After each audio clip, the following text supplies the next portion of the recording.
There's a specific kind of silence that happens at 2 a.m. when you're lying in bed, phone face down on the mattress, and for no reason you can name, your chest feels heavy. Not sad, not anxious, just heavy. Like something you've been carrying for a long time finally got tired of pretending it wasn't there. I know that silence well. I lived inside it for longer than I'd like to admit. I want to tell you something I've never really said out loud in a way that felt honest. For almost 2 years, I told everyone I was figuring things out. That was the phrase I used, figuring things out. It sounded responsible. It sounded like I was in motion, like I was doing the work, like I had a plan that was just slightly out of focus but getting clearer every day. I wasn't. I was watching YouTube videos about productivity while not being productive.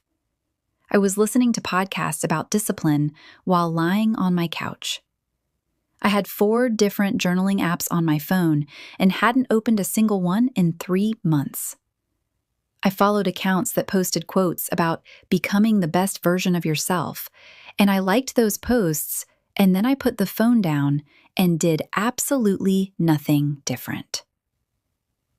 And the worst part, the part that still makes me a little uncomfortable to say, is that I genuinely believed I was moving forward.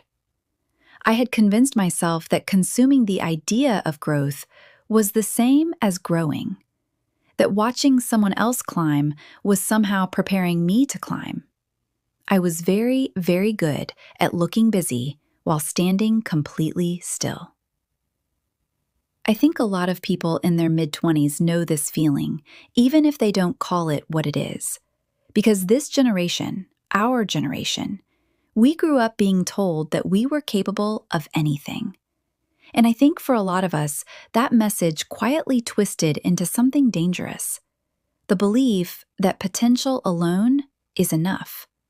That wanting to be great is halfway to being great. But potential without execution is just a story you tell yourself in the mirror. And eventually, the mirror gets tired of hearing it. I remember the exact moment things cracked. It wasn't a dramatic moment. There was no rock bottom in the cinematic sense, no public breakdown, no catastrophic failure, no intervention from someone who loved me. It was smaller than that, almost embarrassingly small. I was on a call with an old friend. We hadn't talked in maybe 8 months, and they were telling me about their life. A new city, a new role, something they'd built from scratch over the past year. And I was happy for them, genuinely. But underneath that happiness, there was something else, something quiet and ugly that I didn't want to look at. Envy. Not the clean kind of envy that motivates you, the other kind. The kind that comes wrapped in excuses, the kind that whispers, they got lucky, or they had connections, or their situation is different. The kind that makes you feel better for about 30 seconds and then leaves you feeling worse than before. After the call, I sat there and I thought, when was the last time I had something to tell someone? When was the last time someone asked how I was doing and I had an actual answer? I pulled up my phone and I scrolled back through my messages. And what I saw was months of me saying, yeah, just been busy, you know how it is. And things are good, just laying low lately. And honestly, just trying to stay grounded. Staying grounded. I'd used that phrase so many times, staying grounded, like it was a virtue. Like not moving was somehow intentional. Like I was choosing stillness from a place of wisdom rather than paralysis. I closed my phone. I sat with the quiet. And for the first time in a long time, I let myself think the actual thought, the one I'd been decorating with softer language for months. you haven't done anything. You've been stuck, and you knew it. You just didn't want to say it. There's something almost sacred about that moment, though I didn't feel it as sacred at the time. It felt humiliating. It felt like standing in a room where all the lights suddenly came on and you could see every corner you'd been pretending didn't exist. But that's the thing no one really prepares you for about self-honesty. It's not empowering at first. It's just embarrassing. You expect it to feel like a breakthrough. You've read the stories, you've heard the speeches. The moment I faced the truth, everything changed. And you imagine yourself there, in that moment, feeling clarity wash over you like a wave, feeling finally free, finally awake. What you don't hear as often is that the first feeling is shame. Because accepting where you are means accepting that you put yourself there. It means dropping the narrative where the circumstances were always the main character. It means looking at all the little choices, the small avoidances, the comfortable distractions, the ways you chose ease when you needed friction, and calling them what they were. Not bad luck, not bad timing, not the algorithm, not the economy, not the fact that you didn't have the right mentor or the right connections or the right starting point. Just choices. Your choices. That is a brutal thing to sit with. I want to talk about the phone for a second, because I think it matters. I think it's one of the defining features of being young right now that older generations don't fully understand. We live in a world that is engineered, literally, structurally, algorithmically engineered, to keep us comfortable in our stagnation.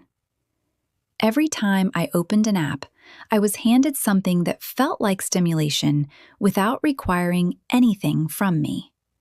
Funny videos, relatable content, endless affirmation disguised as entertainment. And the dangerous thing isn't that it wastes time.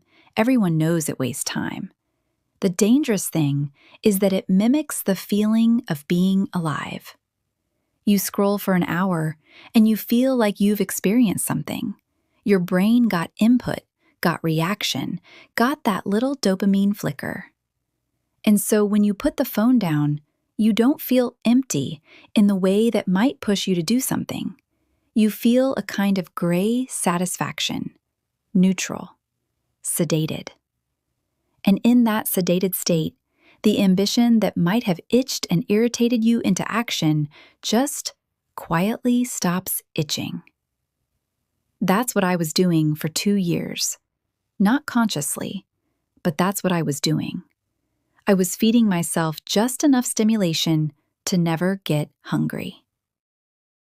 The first week after that phone call was strange. I didn't do anything dramatic. I didn't make a vision board. I didn't sign up for a course.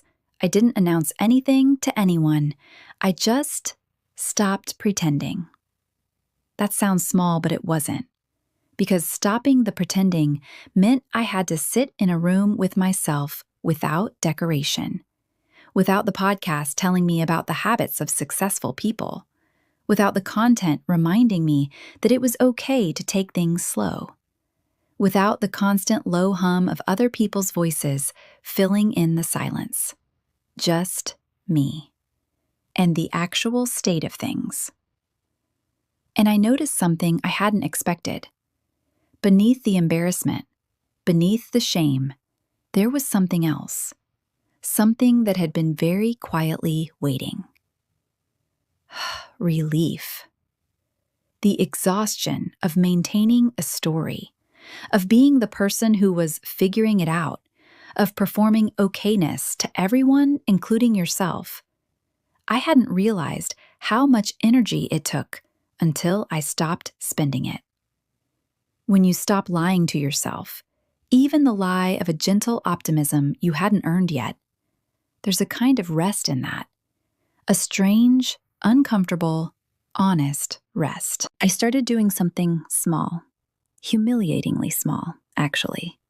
Every morning, before I picked up my phone, I would write one sentence in a physical notebook, not a journal entry, not goals or affirmations, just one sentence that was true.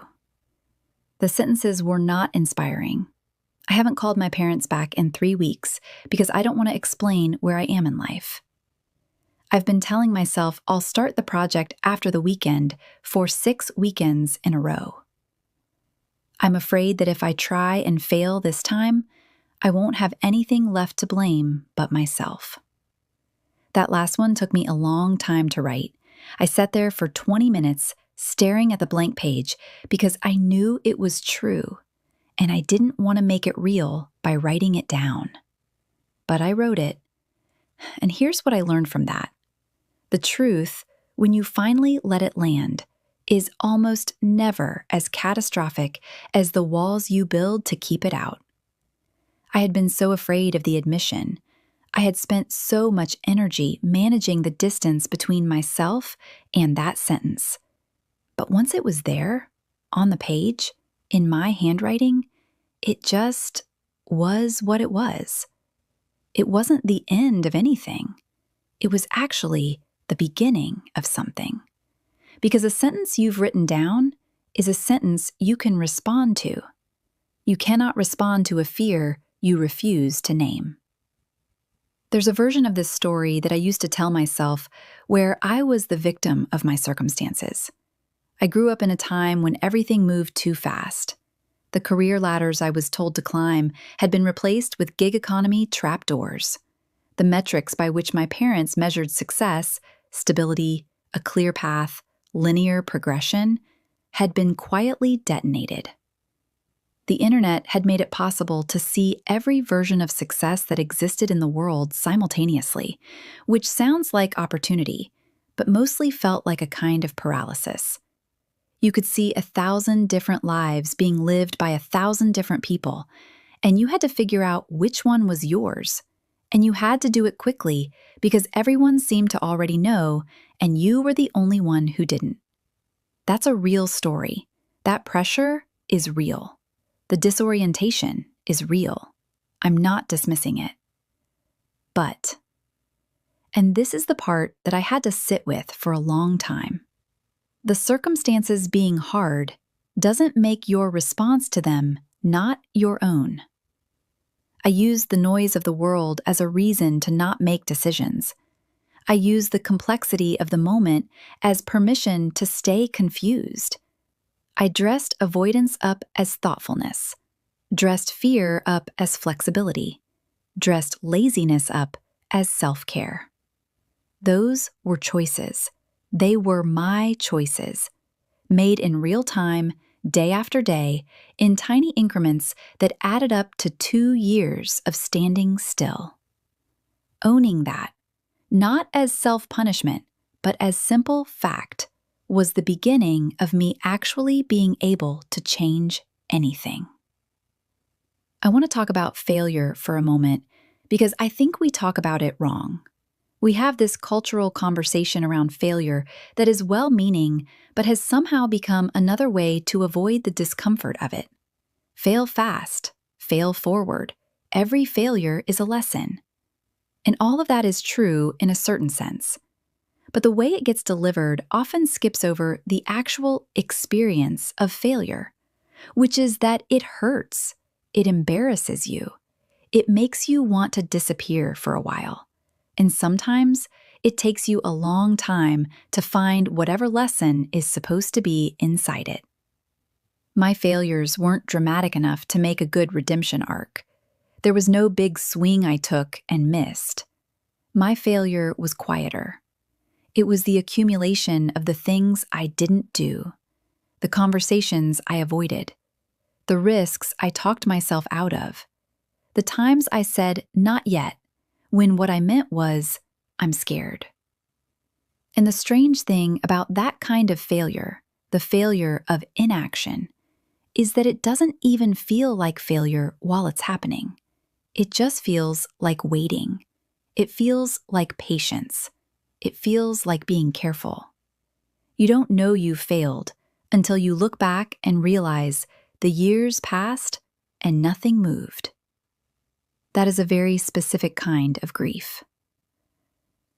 Grieving not something that happened, but something that didn't. Grieving time that went by quietly while you were busy being afraid. I think one of the most important things I've had to learn, and I'm still learning it, is the difference between self-compassion and self-permissiveness. Self-compassion says, you're human, you struggle. Struggling doesn't make you broken. You can be gentle with yourself while still holding yourself accountable. Self-permissiveness says, you're going through a lot. It makes sense that you're struggling. Maybe just rest a little more. Maybe just wait until you feel more ready. From the outside, they sound almost the same, but one of them moves you forward, and one of them keeps you standing still, just with nicer feelings about it.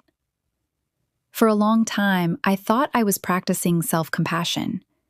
I was really practicing avoidance with a softer vocabulary.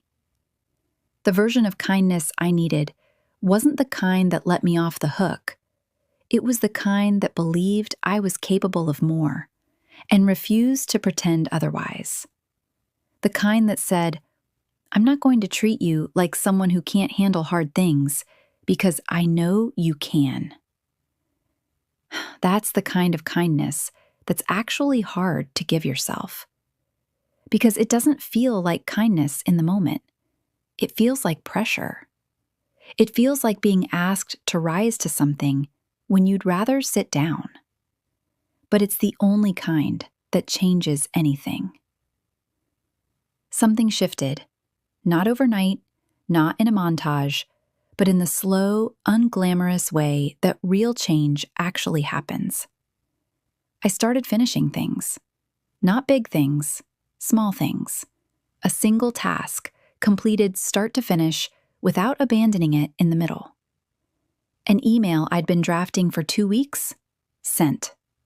A conversation I'd been dreading? Had. A thing I said I was going to do? Done. None of it was impressive. None of it would make a good story to tell at a dinner party.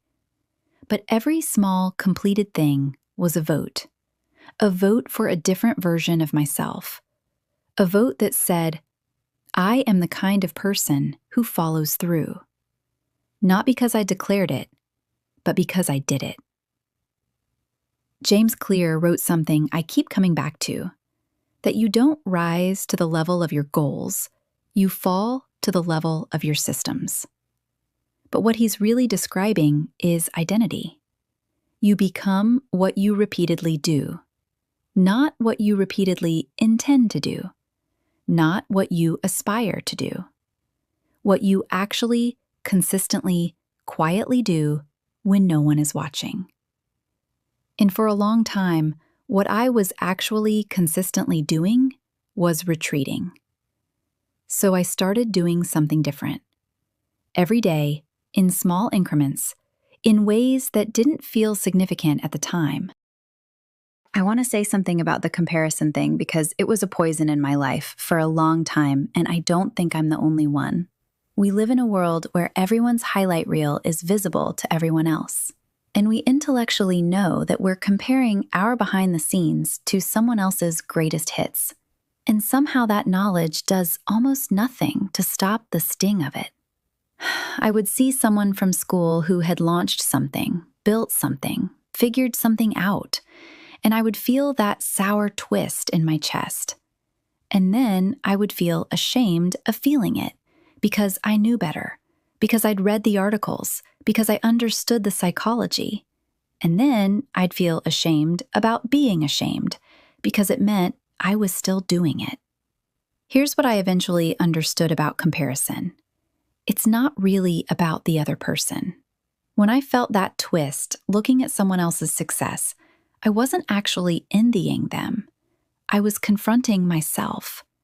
Their success was a mirror, and what I saw in it was the gap between where I was and where I wanted to be, a gap I had been carefully not looking at.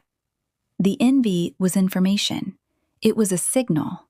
It was pointing at something I wanted and hadn't admitted I wanted, or wanted and had been telling myself was out of reach because that was easier than trying and risking failure. Once I started reading it that way, not as evidence that life was unfair, not as proof that some people just had it easier, but as a compass pointing at what I actually cared about, it stopped feeling quite so poisonous.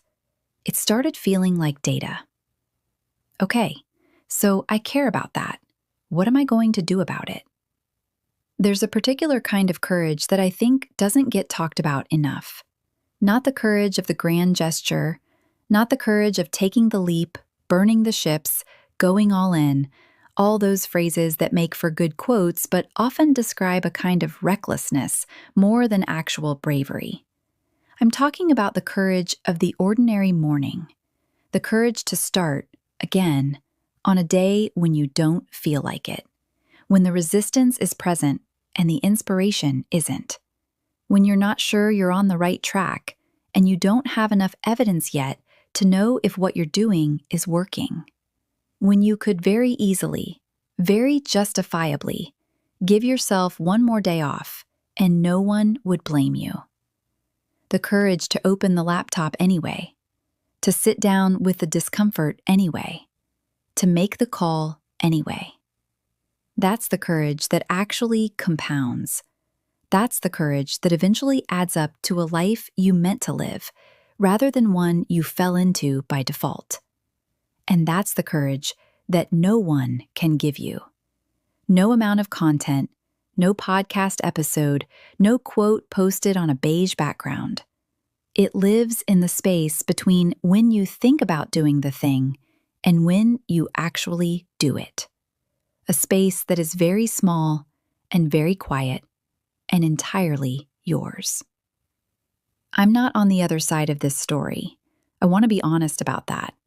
I don't have a clean ending to offer you where everything clicked into place and I woke up one day knowing exactly who I was and what I was building.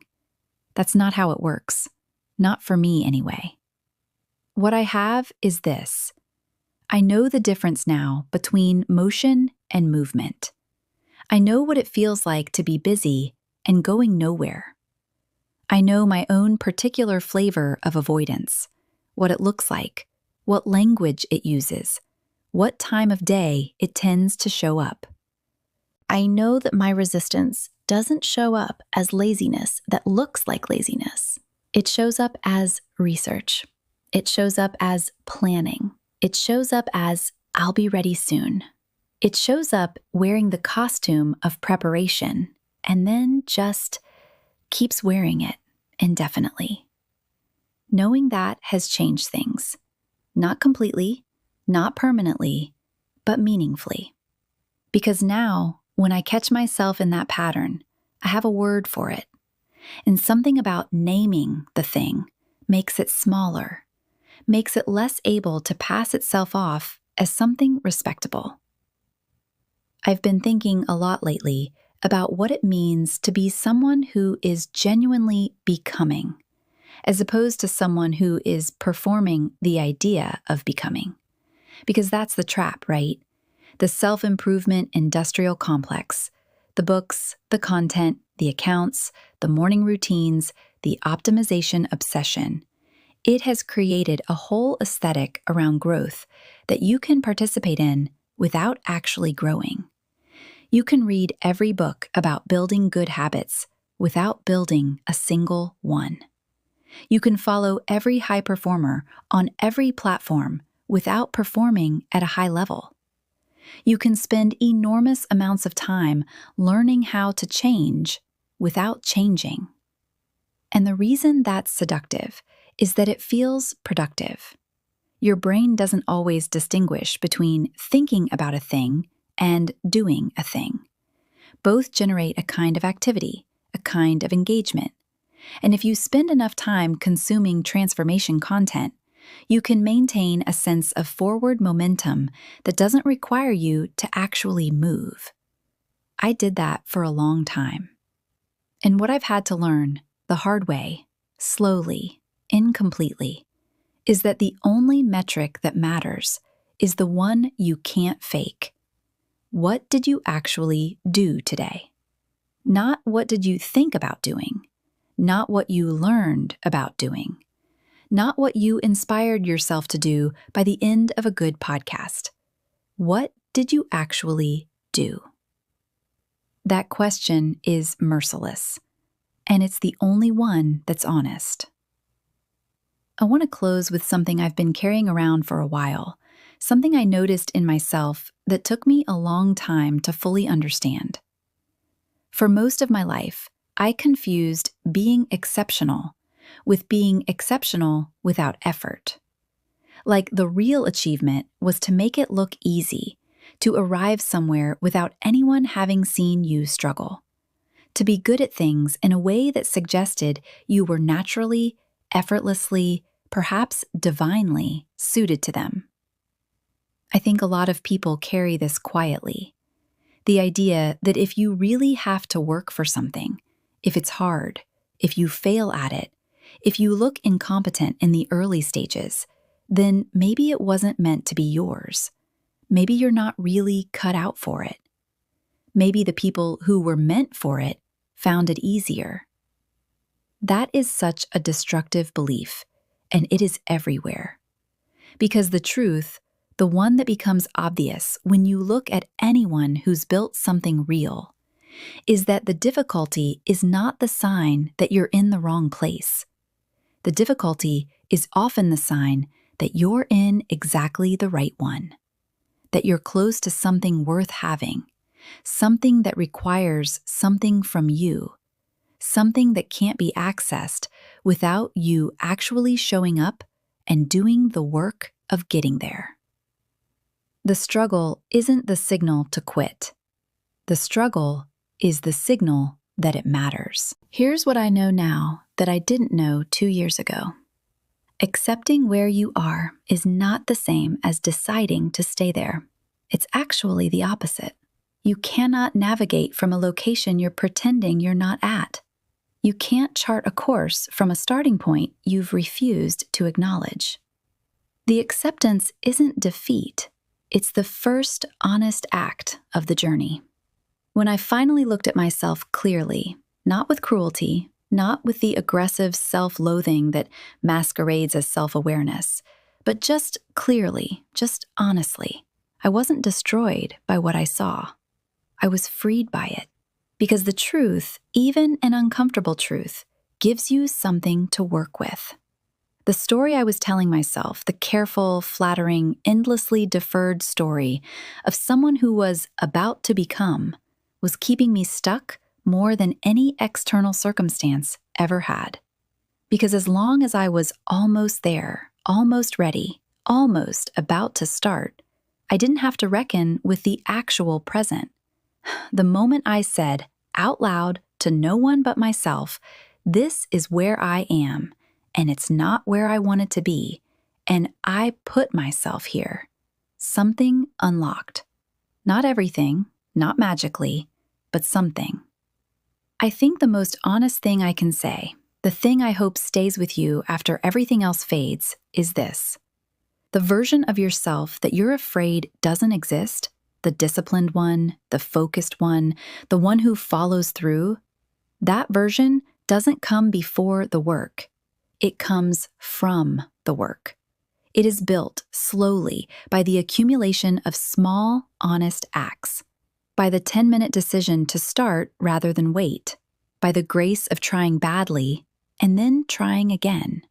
You don't become brave and then face the hard things. You face the hard things and become brave in the process. You don't figure yourself out and then begin. You begin and figure yourself out along the way. And you don't wait until you can look in the mirror and like everything you see. You start by just being willing to look. That's it. Just look. Clearly, honestly, without flinching. Because the person staring back at you is not a finished thing. They are a work in progress, but only if you're willing to do the work. And the work starts always in the same place. Not tomorrow, not when you're ready. Not after the next thing settles down, or the next season starts, or the next version of your life feels more like the right conditions. Now, here, with what's actually true, not what you wish were true. The mirror doesn't lie, and the day you stop trying to make it lie for you is the day you finally start moving somewhere worth going. I'm still moving, some days faster than others. Some days I recognize the old patterns creeping back, the comfortable fog, the productive feeling avoidance wearing its old costumes. But I know what it is now, and knowing is not nothing. Knowing, it turns out, is the beginning of everything.